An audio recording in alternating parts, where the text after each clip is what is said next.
संतोष देशमुख हत्येप्रकरणी बीड जिल्ह्यामध्ये सर्वपक्षीय मोर्चात मराठा आंदोलक मनोज जरांगे पाटलांनी आरोपींना अटक करण्याची मागणी केली आहे। आरोपींना अटक करता येत नसेल तर मंत्र्यांना अटक करून आत टाकण्याची मागणी देखील जरांगे पाटलांनी केलेली आहे। याच्यानंतर आणि राज्यभर हे लोन आंदोलनाचा पसरला पाहिजे। प्रत्येक जिल्ह्यात तयारी करा। आपण आपल्या जिल्हा सुरू मागा सरकायचा नाही कोणी। आणखीन एक सल्ला, धाडशीपणा हे आणखीन हल्ले करू शकते। आता वाट बघायची। कोणी आपल्यावर हल्ला केला की उत्तर जशाला तसंच आता इथून सुट्टी नाही। आता जशाला तसं, आता जशाला तसं। हे किती दिवस धरतेत बघू, पकडी देत का नाहीत बघू।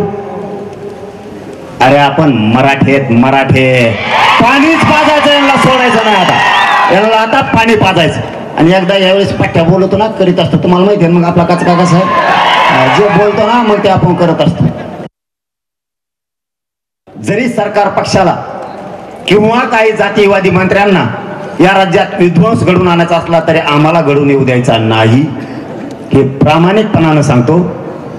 तुम्ही सगळ्यांनी जावं, त्या आरोपींना पकडायच्या बाबत मुख्यमंत्र्यांशी बोलावं आणि कुटुंबाला घरी येऊन सांगावं, आम्ही 2 दिवसात 3 दिवसात सगळे पकडणार आहेत। आणि जर ज्या नेत्यानं मंत्र्यानं आमदारांना त्यांना पळून लावलंय त्याचंही कुटुंब उठून आत टाका, म्हणजे दुसऱ्या दिवशी सकाळी तो पळून गेलेला घरी त्यालाही मध्ये जाऊ द्या।